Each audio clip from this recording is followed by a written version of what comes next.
Laurie Nelson Spillman. Il ne faut pas que je fasse d'erreur. Mais avant de vous parler rapidement de l'auteur et du livre lui-même, il faut se mettre dans le contexte de choix. Été 2014, je suis prête à partir pour une destination balnéaire, donc mes vacances d'été. Il me faut trouver, peut-être comme des milliers d'entre nous, un livre pour passer 2 bonnes semaines tranquilles au soleil. Donc il faut aller chercher. Le format pochothèque, donc je vais à la pochothèque, quoi, à la librairie, et voilà. S'il y en a certains d'entre vous qui avaient déjà participé à la première présentation, vous savez que je suis assez sensible aux couvertures. Donc à nouveau, cette couverture, je rappelle le contexte, hein, je suis censée partir en vacances, je me dis tiens, cette jolie demoiselle, là, c'est un parapluie, un peu de légèreté, elle a sa valise, je tourne le livre, 4e de couverture, je lis le synopsis, et là, la critique, c'est légère comme une bulle, cette comédie romantico-initiatique est une leçon d'optimisme, tout ce qu'il me faut. Là, tout ce qu'il me faut. Donc du coup, je me suis dit, c'est parti. Alors, c'est la journée de la femme, hein, demain, messieurs, oui, vous êtes dans l'assemblée, vous pourrez penser que c'est un livre un peu girly, c'est le mot qu'on emploie actuellement pour dire que c'est un livre de filles, de femmes et tout ça, tout ce que vous voulez. Mais comme vous êtes là aujourd'hui, eh bien, c'est pas une lecture documentaire, on est dans un roman. Voilà, c'est un livre qui fait quand même 459 pages. Là, on se dit, oulala, soit on part dans quelque chose de très descriptif. Bon, j'ai pris le risque. Mais quel risque? Donc, Laurie Nelson Spillman, c'est une Américaine qui habite dans le Michigan avec son mari et sa fille. De même de notre jour, c'est son premier livre qui est sorti en 2013. Mais en fait, c'est une dame comme vous et moi. Je n'ai pas plus de renseignements sur cette écrivaine parce que ben, s'est lancée, c'est une enseignante qui s'est lancée, qui a écrit, donc c'est pas quelqu'un de prolixe pour l'instant.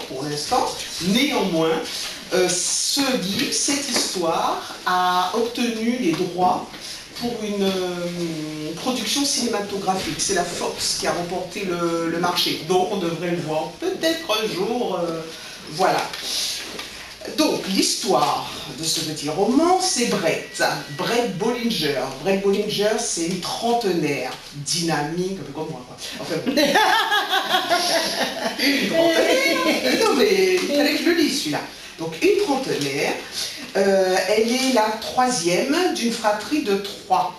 2 frères, donc elle la dernière. Elle vit avec Andrew, son petit copain du jour, mais lui qui est un avocat soifé de reconnaissance. Elle est en formation, Brett, dans l'entreprise de sa mère, Elisabeth, qui est richissime. C'est une millionnaire, donc c'est une jeune femme qui a vécu avec la petite cuillère en argent dans la bouche, elle n'a souffert de rien, manqué de rien. Bon, rapidement, dans le récit, donc dans les premières pages, sa mère décède. Elle décède, laissant un grand vide autour de Brett, parce que bon, c'était la fille de maman, hein, 3e, dernière d'une fratrie, en plus la fille, on l'apprendra tant attendue par la maman, bon, donc chouchouté. La maman disparaît, Brett donc se retrouve toute seule, bonjour. Installez-vous. Brett se retrouve toute seule, et bon, voilà, sa mère, richissime, a désigné un notaire, alors ici on dit notaire, pour organiser le legs testamentaire. Donc ce dernier s'appelle Brad. C'est important que je vous donne au moins quelques prénoms parce que le passage, vous entendrez ce prénom. Donc du coup, ce Brad vient convie la fratrie à venir entendre tout ce qui concerne l'héritage. Donc effectivement, il commence. Pas de grande surprise, Brett travaille dans l'entreprise de sa mère, c'est la seule fille, les 2 frères ne sont pas dans les affaires de sa mère. Il était, entre guillemets, entendu que ça soit elle qui prenne la suite. Donc, Brad, le notaire, informe les frères de l'héritage, voilà, et arrive autour de Brett, et lui dit, vous allez rester un petit moment avec moi. Bon, voilà, les autres sont bons. Sauf que là, il y a un petit... Elle ne pourra pas toucher son héritage, Brett, tant qu'elle n'aura pas rempli des objectifs. Qu'est-ce que c'est que ça? D'où viennent ces objectifs? Sa mère, il y a longtemps, a rangé sa chambre d'adolescente, la chambre d'adolescente de Brett. Elle y a trouvé une liste d'objectifs que Brett, en tant que fifi adolescente, comme beaucoup de filles, avait écrit. Je vais avoir un cheval quand je serai grande, je vais me marier, avoir des enfants. Oui, oui, les hommes, girly. Donc je vais me marier, avoir des enfants, un cheval, pourquoi pas. Enfin voilà, c'est sa liste d'objectifs et il y en a 14. Il y en a 14. Et là, Brad lui annonce que sa mère lui demande, la trentaine passée, enfin la trentaine pas encore passée, alors qu'elle est en couple dans une vie, ma foi, rangée, presque toute tracée. Elle de tout changer. Avoir un cheval, un bébé, mais et elle n'avait même pas pensé à avoir un bébé, c'est la carrière avant tout. Enfin, eh bien, suspense, vous avez 459 pages pour le savoir. Ah oui. Est-ce que Brett va y arriver? Est-ce qu'elle va oser vouloir remplir? Est-ce qu'elle y arrivera? Peut-être qu'on ne sait pas, est-ce qu'elle réussira à faire quelque chose de plus que des objectifs? Donc voilà, ça c'est l'histoire. Donc c'est un peu le contexte du paragraphe que je vais vous lire. J'ai choisi de couper le paragraphe en deux, parce que la première partie, qui est très courte, va juste vous dire où est-ce qu'on en est. C'est l'objectif, être enseignante. Courage. Donc là, Brett, elle a fait sa première demande de vouloir enseigner, parce que bon, ça semblait facile dans le roman. Donc, à une directrice, et elle a fait sa première journée. Catastrophique. Mademoiselle Bollinger, vous avez envoyé plus d'élèves dans mon bureau aujourd'hui que la plupart des professeurs de cette école en une année scolaire. Je me crispe. Mon premier effet, donc, la directrice lui a dit, une fois que, alors Brett lui répond, une fois que j'aurai pris l'habitude, ça ira mieux. Mais bien sûr que oui, ça ira mieux. Tout à fait. C'est une petite fille en pleine forme, la jeune fille avec laquelle elle a eu un souci. Dans ce cas, dit Brett, je reviens lundi, bon pied, bon œil, je reviens. Lundi, elle retire ses lunettes. Vous ne pensez pas que je vais vous autoriser à remettre les pieds dans cette salle de classe? Si. Mon premier réflexe, c'est de ressentir une immense joie. Je ne serai plus jamais obligée de faire cours à ces petits vauriens. Mais le rejet grogne à mon oreille. Cette femme ne veut plus me revoir dans son établissement. Il faut que je lui prouve à elle et à ma mère, et à cette adolescente au rêve idiot, que je suis capable d'enseigner. Si, j'ai juste besoin d'une autre chance. Je peux faire beaucoup mieux. Je sais que j'en suis capable. Madame Bailey hoche la tête. Je suis désolée, Madeleine. Hors de question. Soit Brad était véritablement disponible, soit Claire avait senti que j'étais au bord de la dépression et s'était empressée de me dégager une place dans son emploi du temps. Je n'en sais rien. Quoi qu'il en soit, il m'attend quand j'entre dans son cabinet. Mes cheveux, trempés par l'averse de cet après-midi, me collent au crâne et j'empeste la laine mouillée. Je ferme les yeux et éclate en sanglots. Je suis nulle, je suis incapable d'enseigner. Je ne pourrai jamais atteindre ces objectifs. Brad, impossible. Arrêtez, murmure-t-il. Tout va bien. Vous avez eu des nouvelles de Polonsky? Pas encore. Je vous l'ai dit, ça risque d'être long. Je suis en train de perdre pied, Brad, je vous jure. Il me tient à bout de bras. Nous allons traverser ça ensemble, c'est promis. Son ton calme me rend furieuse. Non, dis-je en m'écartant de lui. Vous n'en savez rien. Je suis sérieuse. Que se passera-t-il si je n'arrive pas à remplir ces objectifs? Il se frotte le menton et me regarde droit dans les yeux. Honnêtement, j'imagine que vous serez dans la même situation que des millions de gens sur cette planète, à galérer pour trouver un travail, à essayer de joindre les deux bouts. Mais contrairement à beaucoup, aucune angoisse quant à vos fonds de retraite. Ces paroles me font honte. Je me suis tellement vautrée dans l'auto-apitoiement que j'en ai oublié ma chance, même en cet instant. Je baisse les yeux. Merci, dis-je. J'avais besoin d'entendre ça. Je me glisse dans le fauteuil. Vous avez tout à fait raison. Je vais trouver un autre travail dans le marketing Il est temps que je reprenne la vie en main. Votre vie d'avant, vous voulez dire? Avec Andrew? Une vague de tristesse me submerge, tandis que j'imagine passer le restant de mes jours dans un emploi insipide et mes soirées en solitaire dans un appartement déprimant qui ne serait jamais vraiment à moi. Bien sûr, c'est la seule vie que j'ai. C'est faux. Vous avez d'autres possibilités.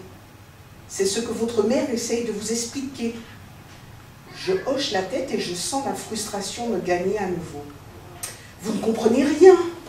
Il est bien trop tard pour recommencer à zéro. Vous imaginez les probabilités de rencontrer l'amour de ma vie, de m'assurer qu'il veut des enfants, un chien et un satané cheval? Mon horloge biologique tourne, Brad, cette cruelle horloge biologique misogyne. Brad s'installe dans le fauteuil en face du mien. Écoutez, votre mère pensait que, en réalisant les objectifs de cette liste, vous mèneriez une vie meilleure. Pas vrai? J'hausse les épaules. Peut-être.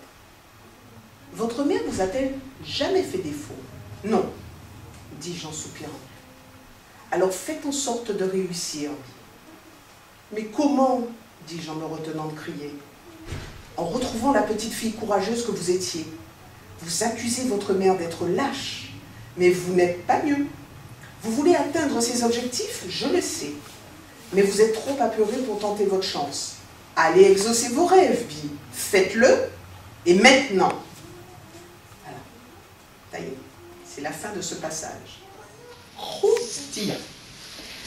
Il était prévu que je le lise pendant la quinzaine de mes vacances. Je devais prendre le train pour aller dans le sud-est. Je l'ai lu pendant le voyage en train. Donc, quand j'ai fini de lire, en fait, c'est surtout l'idée que on n'est pas dans une... Enfin, je n'ai aucune action, hein, mais on n'est pas dans une sommité de détails, de descriptions. Non. Ça, c'est un concentré d'action. Action romanesque, mais de l'action. Franchement, on a du mal à quitter ce livre parce qu'on se dit, oh là là, qu'est-ce qu'elle va devenir? Tac, tac, on lâche le livre, mais vite, vite, vite. Enfin, en tout cas, ça c'est mon avis. On ne peut pas le lâcher tout de suite. Par contre, c'est vrai qu'au-delà du roman, j'ai souhaité vous le présenter aujourd'hui parce qu'il m'a beaucoup touchée. Parce que moi, je suis maman. Je me suis dit, si une maman, dans la tête de quelqu'un, puisque c'est un roman, donc c'est complètement... Mais si, dans la tête de quelqu'un, un parent, on se dit que forcément on va disparaître un jour. Hein, c'est la nature, c'est la vie. Je me dis, qu'est-ce qu'on laisse? Oui, l'héritage, les biens, le cœur. Parce qu'on dit souvent aux enfants qu'il suffit de penser dans le cœur et voilà, tu te souviendras de l'amour. Enfin, je ne sais pas qu'est-ce qu'on dit aux enfants pour rassurer, aux enfants petits ou grands, je veux dire. Mais je me dis, sacré, même si c'est un roman, sacrée idée d'accompagnement au deuil d'une maman perdue, que de vivre encore avec elle des petits moments rythmés par l'ouverture d'une enveloppe. Parce qu'à chaque objectif rempli, Brett, elle a une enveloppe qui s'ouvre avec un mot de sa mère. Elle n'est pas présente physiquement, sa mère, mais par le biais de cette petite enveloppe qu'il faut avoir, puisque l'objectif est qu'à l'enveloppe, elle se prend au jeu. Et se dire qu'on a encore un petit coup de sa maman, puisque je suis maman, mais j'ai une maman qui est là encore, et se dire qu'on peut encore être avec elle vraiment. Après sa disparition, je trouve que c'est touchant. Voilà. Donc ça, c'est mon avis sur ce livre. Un vrai livre d'été. Vous savez, c'est la saison. Voilà. C'est tout. Voilà. Ça me laisse sans voix. Lorsque tu dis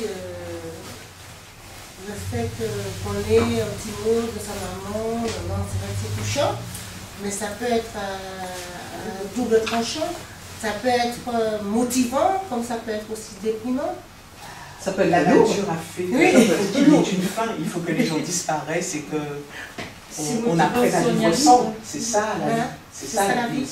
Mais c'est vrai qu'on dit toujours qu'on a un proche, ça peut être mère, père, fils, tout ce qu'on veut, on vit avec un proche, on sait très bien que cette personne-là est amenée à mourir, on souhaite qu'il meure, qu'il ou elle meure le plus tard possible, mais on ne s'habitue jamais avec la mort. Ah, Quand la personne est morte, donc, on a quand même cette douleur, alors on sait très bien que la personne était âgée, ou la personne avait été malade, ou un accident encore c'est subit. Mais je veux dire, même si on accompagne quelqu'un, parce que je pense que c'est ça qu'elle a fait, et de sa maman l'accompagne aussi, mais c'est jamais, je veux pas dire ça, on n'accepte pas forcément aussi facilement que dans un roman. Ah ben oui, ça a été le préalable à cette petite réflexion. C'est parce que je me dis qu'il faut bien ouvrir, je ne peux pas vous le lire comme ça, parce que au-delà de l'histoire haletante finalement, que moi j'ai trouvée, c'est vrai que quand je l'ai posée, c'est la première réflexion qui m'est venue. Après, toute bonne chose a une fin, bien sûr, bien sûr, bien sûr. Toute bonne chose a une fin, on ne peut pas être avec quelqu'un qui n'est plus là, physiquement, sinon là, on tombe dans autre chose. Mais ça m'a fait penser à ça. Ça m'a fait penser à ça. Et voilà. Et je comprends également ton attitude quand tu dis tu as pris un livre pour 15 jours et tu l'as lu en quelques heures, on va dire. Parce que c'est vrai que tout dépend de son état intérieur. Et aussi tout dépend du livre. On n'a pas envie de le lâcher, on n'a pas envie de... Peut-être on le lâche 5 minutes, on dit mais voilà, je vais voir qu'est-ce qui s'est passé après. Ça m'est arrivé lors de la dernière rencontre littéraire qu'on a eue, ça m'est arrivé avec un livre, Monique était là, quand je lui ai expliqué, c'est avec le livre de Marie Scondé, Moitié du bas sorcière israël. J'ai eu cette même réaction par rapport à ce livre-là.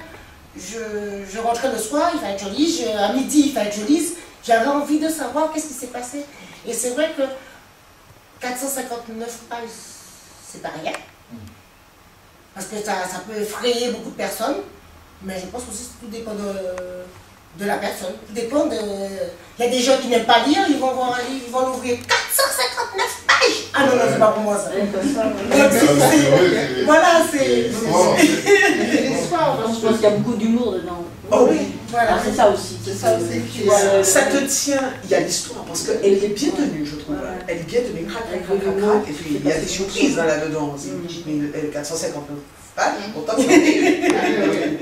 Mais la douleur de la mort, mais oui. par le humour. Alors attention, j'ai parlé de ce premier ressenti, ça n'a aucune tonalité de tristesse ni quoi que ce soit. Franchement, si vous avez ressenti ça, c'est absolument pas ça. Pas du tout, Mais oui, il y a de l'humour parce que... Enfin, il y a de l'humour. Sur certains passages, effectivement, l'histoire du cheval, elle habite un appartement, quid quoi. C'est votre faute. N'en dis plus.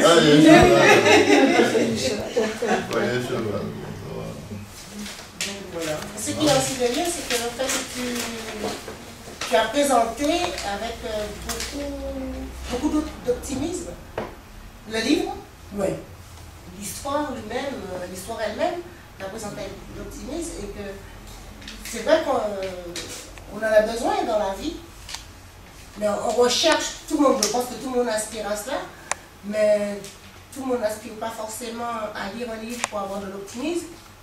Et je dis que c'est bien quelque part qu'on soit là et qu'on écoute. Parce que parfois, on ne va pas pour un livre pour avoir de l'optimisme, mais c'est vrai que quand on discute et on écoute un passage, quelqu'un qui présente quelque chose et mettant en avant l'optimisme, ça fait du bien. Moi, ça m'a fait du bien. Moi, je parle en mon nom, mais c'est vrai que... Ça donne envie. Voilà, ça donne envie. Tant mieux. Voilà. Ben écoutez, je laisse la place à Diana. Déjà? Il n'y a pas de questions? Elle est timide. J'avais pas cette question. Elle a tout expliqué.